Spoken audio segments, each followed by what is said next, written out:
Hey everybody, welcome to my kitchen. I am just about ready to make some dinner for my family and I thought I'd invite you all to join along. I'm going to be making some sweet potato pad thai tonight and it's one of our new favorites. It's really easy to make and I'm just going to get my skillet fired up here and I just invite you to kind of join along with me. This is a recipe from our current Season's Best recipe collection.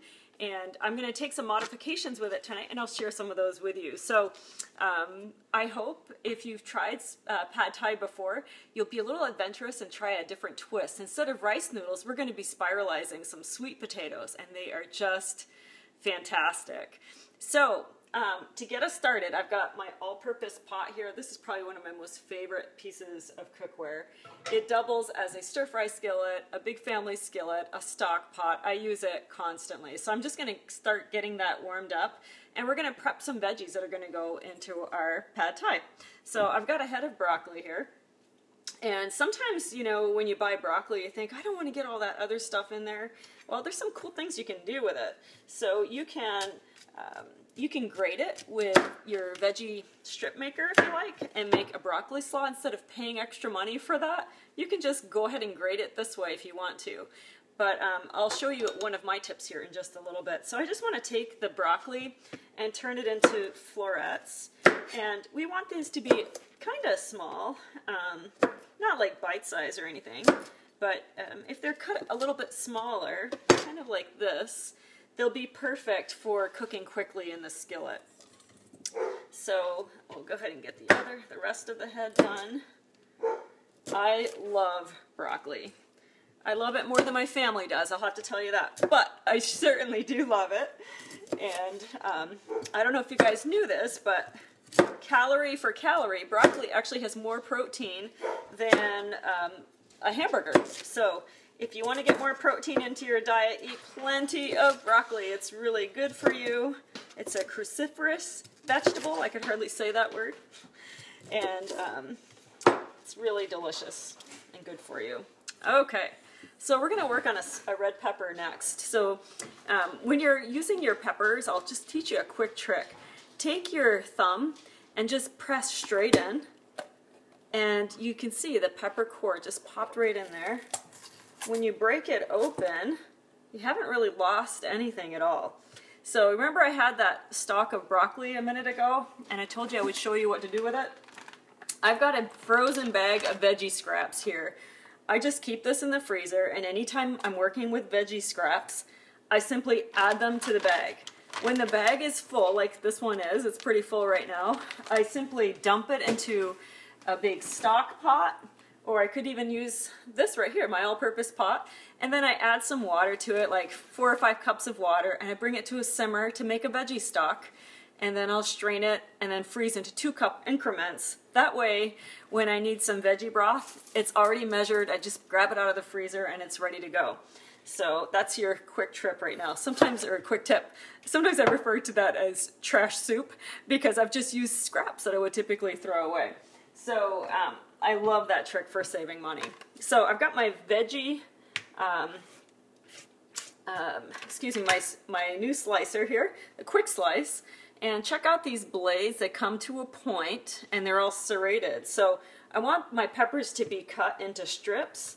So I put skin side down, and I'm just going straight down, and check this out.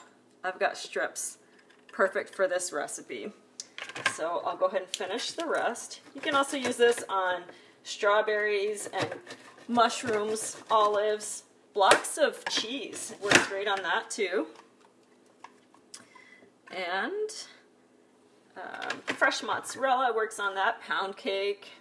And kids can use this. So if you're trying to involve your kids more in the kitchen, you can use this tool to get them to help you out a little bit more.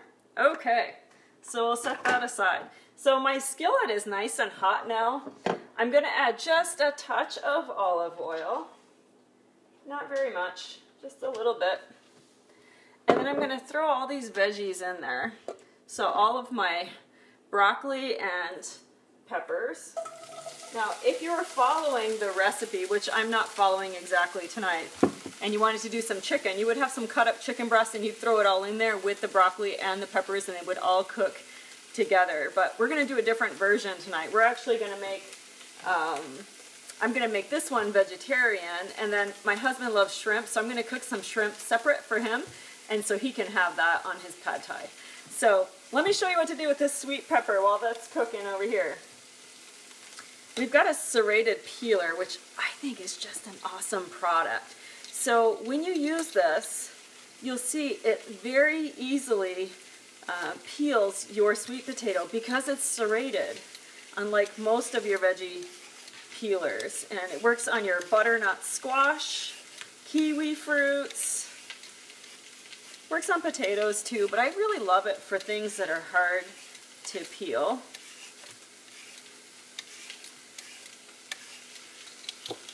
Sweet potatoes are really nutritious, so I love any recipe that finds a new way to prepare them. See that nice, beautiful color. And so, guess what I'm going to do with these? They're going to go right in that veggie bag, the veggie scrap bag. So, be able to make some broth tomorrow with that. Okay, so to get our sweet potato ready for spiralizing, just going to cut it in half. And sweet potatoes are really, really hard, so you want a good sturdy knife for that. We want a straight cut, and I'm actually going to cut off this rounded part as well so that we can really get a good grip with the veggie spiralizer. Okay. So this is kind of one of our hot new products. It allows us to turn veggies into noodles. And I'm going to go ahead and show you how to put it together. Let's go ahead and give this a stir. It's looking good.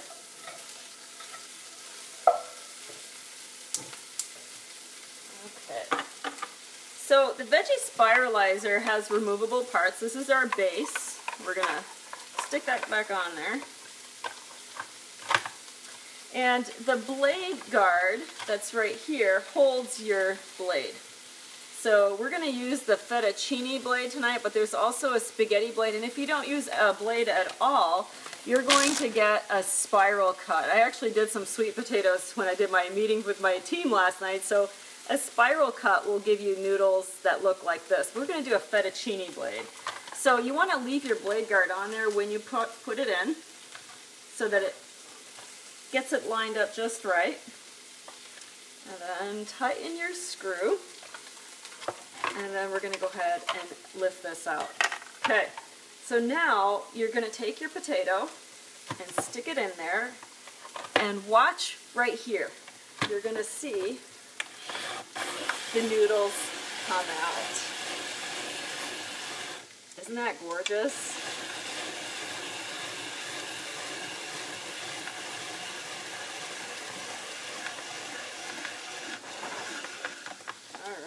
When you want to take that little disc off, I'm going to show you a safe way to do it. Just lift this up, and you want to be careful that your knuckles don't bang on the bottom there because you could hurt yourself. So just very gently peel it off, and you've got a disc just like that. So I'm going to take a look here. Make sure. Yeah, just as I thought. My blade was tipped a little bit. I want it lifted so that I get nice long noodles. So if you find that your noodles come out short like this, it's because your blade is tipped forward, and so you want to make sure that it's on there just right. Get the rest of this potato done. Let's give this a quick stir first. That's looking good.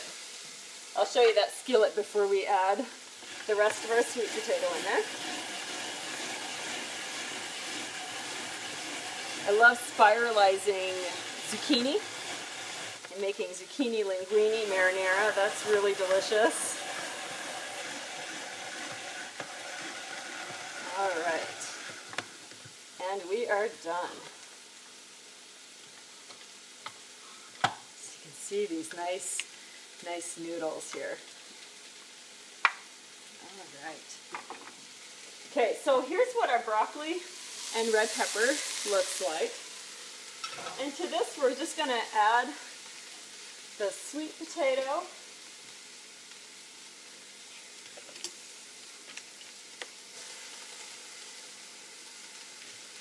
And remember, I have a whole bunch of sweet potato that was cut up last night, and I just threw it in a Ziploc bag, so I'm going to throw that in too. Wow, I think there's a little bit more in there than I need. I'm going to put some of this back. Okay. Alright. So now we're just going to let this cook for a little bit. One of the keys that I found with using veggies for noodles is that you really don't want to overcook them. If you overcook your noodles, you're going to get mushy noodles, and nobody's impressed by that ever. So we want to make sure that our noodles are sort of al dente, and so we'll let that be just like that. So while this is finishing up, I'm going to go ahead and make the sauce, and the sauce is so delicious. We're going to use some fresh ginger. Now, if you've not used fresh ginger before, it looks like this. It often comes in this big long log in the grocery store. It's really inexpensive. So what you can do if you don't use fresh ginger a lot, just break off a piece about this size and you're ready to go. Ginger is very perishable, and so it lasts for about a week in the fridge. And what I tend to do, oh, here's my peeler. What I tend to do is I freeze it in a Ziploc bag, and then when I need it, I just grate it frozen, and it will last really well. But I tend to use a lot of ginger. So I'm going to peel a little bit of it with that serrated peeler that I used before. And fresh ginger is something you really can't substitute. So powdered ginger is just not going to cut it. You really need fresh ginger for this. So I'm going to use our microplane fine grater. These store flat. To open it up, just rest your thumb here for pressure, and then see how that handle is sliding. Just pop it open. Pop it open all the way if you want, if you're doing Parmesan or something like that. So I need about an inch chunk. So one of the tricks that I take is I just take my knife and I scored it right here. So I know once I get up to that line, I've got enough, because it just does not look like very much when you've grated it. In fact, when you grate it fresh, it doesn't fall away from the grater like Parmesan would. It's really going to just kind of look like paste like that, and that's okay. Oh, this smells so good. I cook with a lot of ginger. We love to do Asian cooking, stir fries, Indian food, and ginger is really a staple in those cuisines. It's really good for digestion too. You can make a tea with it, just seep a disc of it if you have an upset stomach. There we go. You see that nice ginger? So I'm going to put this right into the manual food processor. Let's give this a stir. This is looking good. Okay.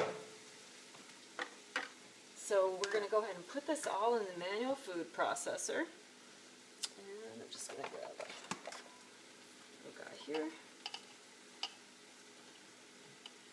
And in the manual food processor, I already have a little bit of honey. You can always do some maple syrup or agave if you want to make it vegan. We've got soy sauce, some sesame, toasted sesame oil. Let's see, what else? Lime juice. I forgot lime juice. We'll get that in just a little bit. And then we're going to put some peanut butter, and there's water, and we're going to add some fresh garlic. So I've got some peanut butter here. I'm going to throw it in. You want to use a natural peanut butter for this. It'll taste even better. And if you have family members that can't do peanuts, you can do some cashew butter or almond butter if you like. The recipe calls for 1 clove of garlic. That's not enough for me. I put like 3 or 4. So we're going to add a clove in here. Just press it straight in. And there we go. I turn this down a little bit. All right. And I'm going to grab some lime juice. Hang on.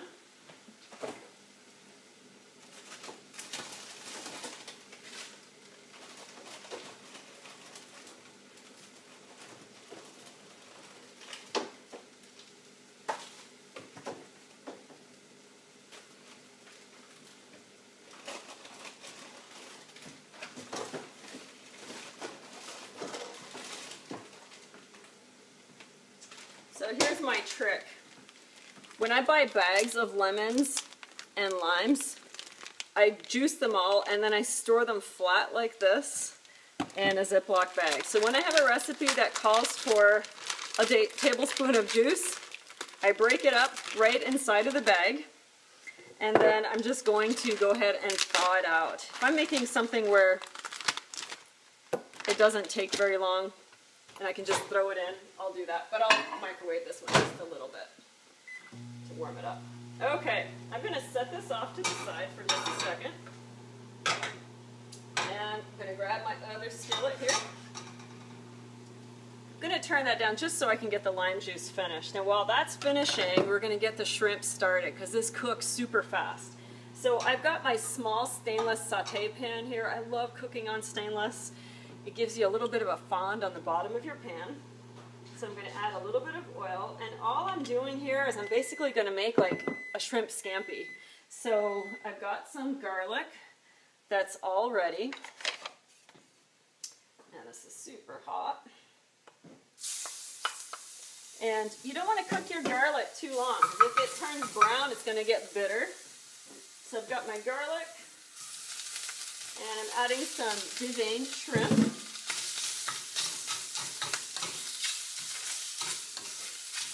And it's peeled, and I'm going to take the tails off too.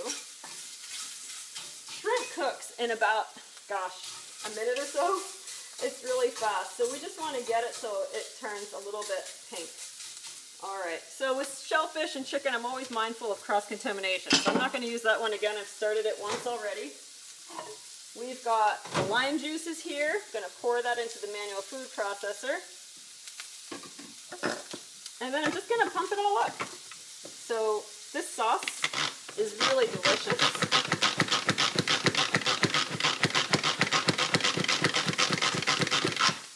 There we go. And it's all done. Now I suggest that when you make this sauce, you make a double batch because it's really yummy. Just as a vegetable dip, it's really delicious. So I'm going to just pour it all over the noodles.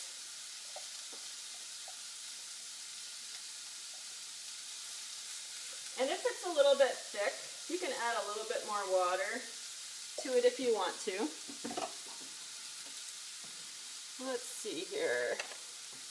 I'm going to turn these shrimp.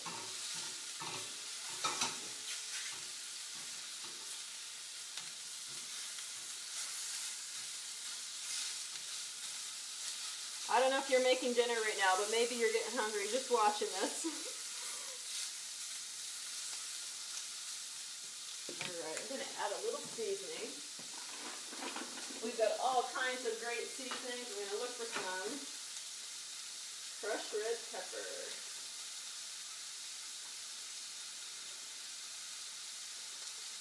There we go. So I've got some bell pepper and herb rub. Just going to add a little bit of that on top.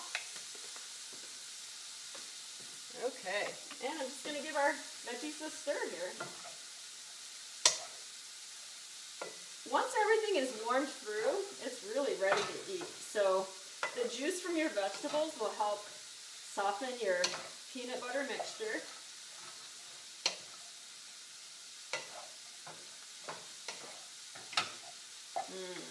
This looks yummy.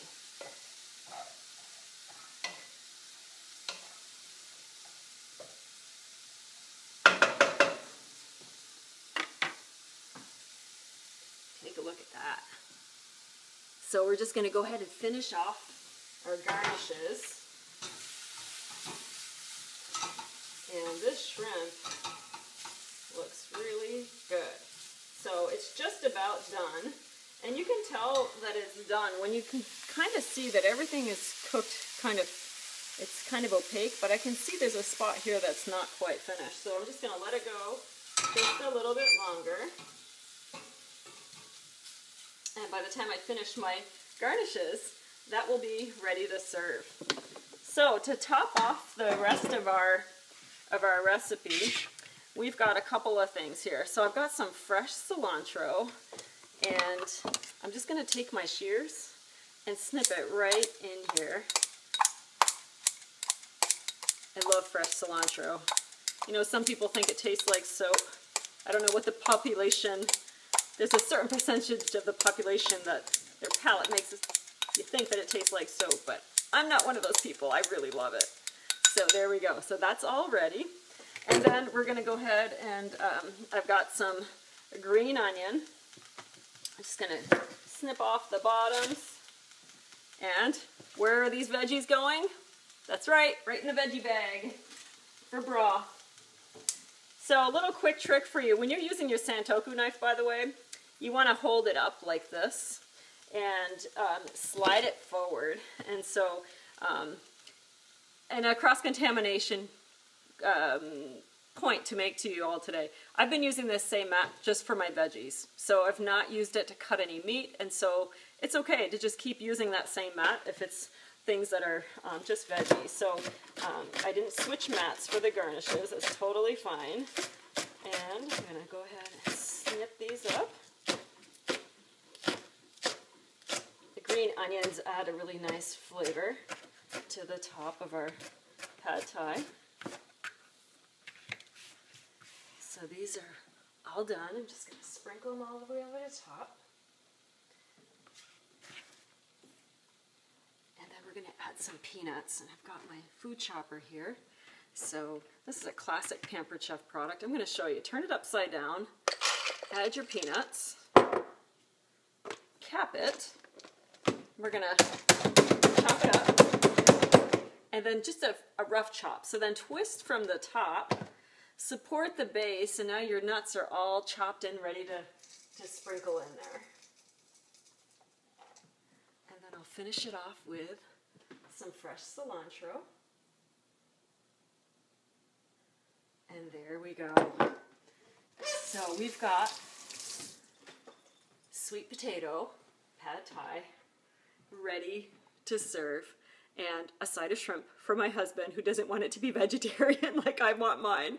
So that's your cooking lesson for tonight. Some other variations with this recipe that I've tried that have been really successful. I have cubed up tofu and just sauteed that by itself in a little bit of oil and some salt and pepper until it was golden on all sides, removed it from the pan, and then continued and made all of the veggie noodles, and then just combined the tofu at the end. So you can do that. You can certainly do the shrimp like the recipe calls for. You can do some pork strips if you want. You can really play with this and make it the way your family likes it. And tonight we're going to make it like we all like it by just serving the shrimp on the side. So I hope you guys learned something tonight. And if you are interested in any of these products, just let me know. Or if you have questions about them, let me know and I'll be happy to answer them for you. Thanks for joining me tonight. Enjoy your meal.